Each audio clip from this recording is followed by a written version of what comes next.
Okay, speaking of skyline, ito na 'yon, meron tayong nakitang skyline dito sa pinaka fifth floor lang naman tayo ng Dimorve. So siya mid-rise, low-rise building lang siya, pero okay na to yung fifth floor. Sapat na to na spot area para para mag-spot ng mga makikita natin overlooking. So dito nga, mula rito tanong natin yung palengke nila. Yan, Central Market Division Office. Yan, illegal public market yan mga bulaluan, kainan, karinderya, eatery. Tapos ito naman yung kanilang palengke, Iligan City Wheat Market. Ang yung mga isda. Early as alas 4:30 kanina, matao na yan dyan. May mga nagtatrabaho ng mga nagtitinda dyan. Ito yung tsura nilang ng kanilang mga gusali. Tas likod nito ay Gaisano Mall na luma. Ito yun Gaisano Mall. Yan kung titignan niyo sa mapa, makikita niyo yan. Di ko alam kung uulan ngayon, pero walang init dito. Time check, alas 3:21. Tapos ito naman, meron tayong nakikitang ano yan? SM Seaside. SM Seaside sa Cebu. Tanan natin yung tower. Joke lang, Iligan ito. Wala pa tayo sa Cebu. Tapos yan, may mga bukiring bahagi sila. Tapos may mga plantation. Ang Iligan City ay mayroon silang mararaming mga planta dito, kaya kahit pa sabihin nating mas maraming planta, mas maraming trabaho ang mga tao. So ibig sabihin nun mayaman ang lugar, kasi kumikita ang kabuhayan lahat.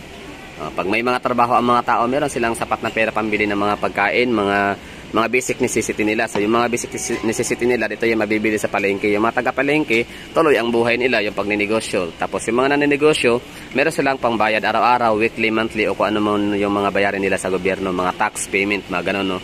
So pag may merong tax, so meron ding pera ang munisipyo nila. So yung kailangan LGU. Pag merong pera ang LGU, maraming pera, ibig sabihin afford din nilang gumawa ng mga assets and liabilities sa kanilang lugar.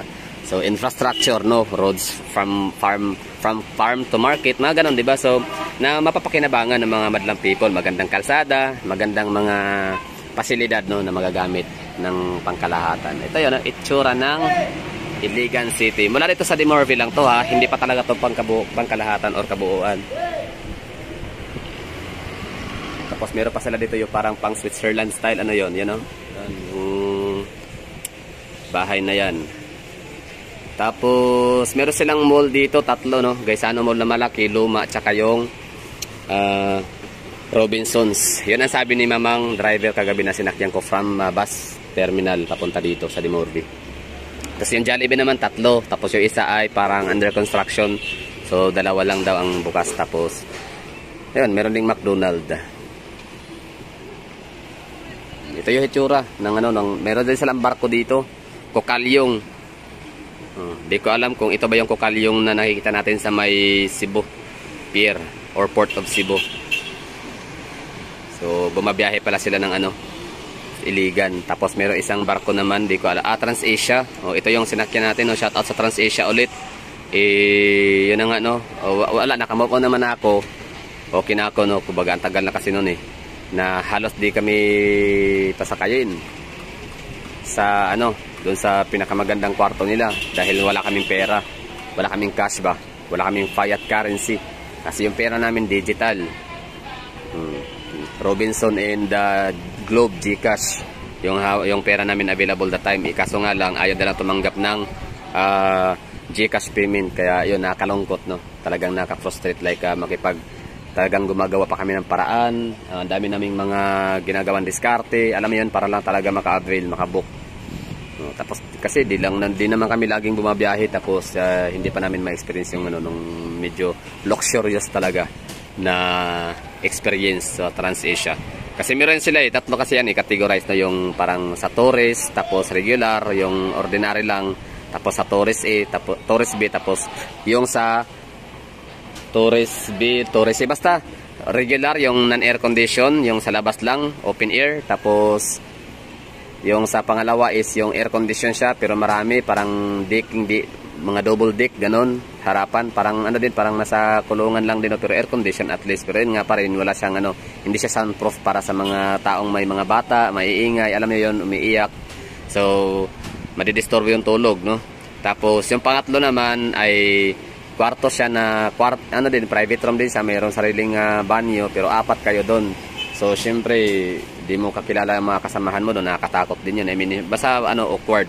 Tapos yun, ang panghuli yung pinakamahal, yun na yun, yung 30,000 plus per head. So yun yung dalawahan lang. So sa isang kwarto may sariling hot and cold shower, tapos yun, may 2 kama. So yun, ang ganda, no, sarap ng tulog. Talagang tapos hindi mo dinig yung yung ingay, no, nung halos nung makina.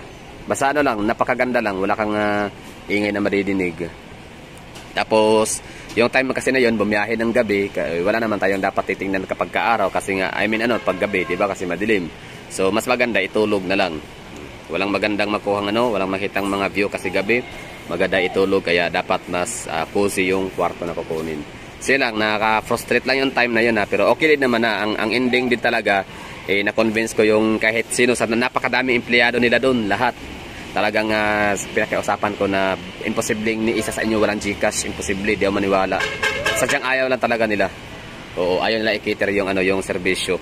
Kumbaga parang wala lang, ayaw nila, 'di ba? Hindi nila alam yung salitang customers is always first. Hindi always right, ha. Customer is always first. Ibig sabihin, hindi lang din naman nakakasama, hindi lang naman kami gumagawa ng mga krimen, di ba? Bayad lang din naman, yun nga lang, hindi lang talaga cash. Oo. So ayaw niya lang kaming pagbigyan, ayaw niya kaming pagbigyan ba? Kami ngayon humihiling na, nagmamakaawa, alam niyo yung ganun. Sabi ko na pagbigyan niyo na kami, basino diyan may GCash diyan sa inyo, bibigyan pa natin ng extra. So yun, nakapagbayad kami ng 6,000 plus yata, mahigit yun. Tapos dagdag pa na 100 para sa just in case na mag-cash out sila, di ba? Kung i-cash out man nila yun. Tapos dinagdagan pa ng tip. Bilang pasasalamat, di ba nakaka-bad trip lang? Halos luluhod ka, lahat gagawin, luluhod ka na lang para lang talaga mapagbigyan. Hindi ka naman nakikilibre, di ba? Okay lang sana kung discount ka lang. Makikisakay, yun sana. Wala talagang grabe, ang tigas ng ng mga nguso ng mga taga Trans-Asia na yun. Shout out talaga Trans-Asia. Grabe, walang common sense yung mga empleyado. Sabi ko GCash na lang, bigyan ko kaya ng GCash, pagkatapos i-withdraw nyo na lang, i-cash out. Kasi nung time yun, hindi naman pwede lumabas para maghanap ng ATM machine kasi naka-duck na yung nakatanggal na yung angkla.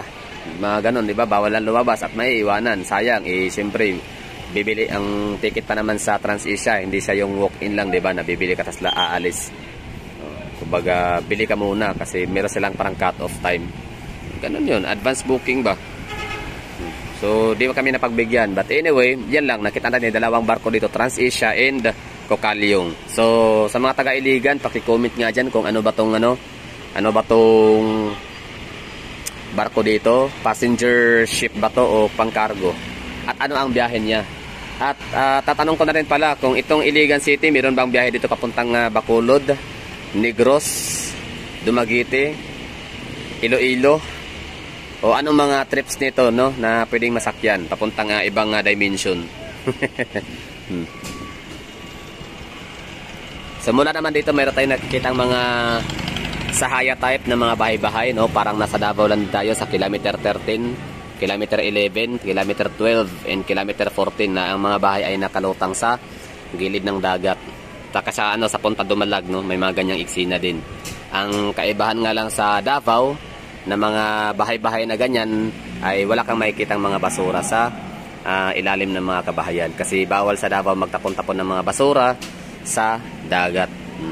Kung may mga matatapon man ng mga basura, napapansin ko yung mga nabubulok lang din naman, like mga prutas, ganun, mga balat, buto, ganun, nabubulok yun. Pero yung mga plastic, talagang strictly prohibited yan sa Davao. Huwag yan basta-basta ipagtatapon kung saan-saan. Sa dagat kasi pumapatay ng corals yan. So pag pumapatay ng corals, kung saan nangingitlog yung mga isda. So di ba maraming madadamage ng mga isda na imbis na isilang pat ipanganganak, i-hatch, hindi na kasi wala na silang bahay, tirahan, wala silang corals. Kasi pinatay na ng mga plastic na pinagtatapon ninyo sa dagat. So dito merong dito, may mga basura sa ilalim. So yun, same na senaryo, may mga bahay sa Davao na nakalutang sa dagat, pero ang maganda ay sa Davao ay walang basura. Pero sa mga Badjao community sa Davao, may mga may mga basura din, no, nagtatapon sila. Hindi naman lahat din kasi meron na ako mga nakausap na mga badyaw sa Davao, lalo na nung may nakasalubong sa Samal. Sabi niya, may iba daw na talaga ng mga badyaw na ayaw daw talaga magsunod sa mga patakaran, sa mga rules daw ni Duterte. Nagtatapon pa rin daw ng mga basura. Pero sila daw sa community nila, sa kailang hilira, sa kailang block, talagang madiin daw talaga na pinag-uutos ang kanilang mga leader na huwag magtapon-tapon ng mga basura sa dagat. Talagang may tapunan talaga, dapat may basurahan, may sako, tapos itapon sa tamang oras ng tapunan, yung tamang collection ng basura, garbage collection time sa Davao. So sumusunod sila. So ibig sabihin ang ibig sabihin nun, hindi lahat din ng badyaw sa Davao ay burara, hindi lahat ng mga badyaw na nakatira sa Davao sa gilid ng dagat ay nagtatapon-tapon din. For example, yung badyaw community sa may Bukana, Barangay 76, sa may yung basta gilid ng ilog Bukana, Davao River sa dulo. Malinis yung kailang ilalim ng kailang bahay, tapos may mga nagwawalis na nakikita ko. Yung hindi lang magandang ang madumi lang talaga na badyaw community area is doon sa may Piapi ba yun? Basta yung sa may coastal area. Doon lang. Tapos yun lang. Maraming salamat sa mga nanonood. So wala, pinakita ko lang yung ibabaw. Ganda. Kaya nga ako to pinili dito kasi malapit sa dagat. I love poblasyon. So akala ko siya dagat, like walang bahay, like mga resort, o kung hindi man resort, yung parang mga mga talahiban. Basta yung hindi siya walang community, so meron pala ng mga bahay-bahay. So, pero fresh pa rin ang hangin in fairness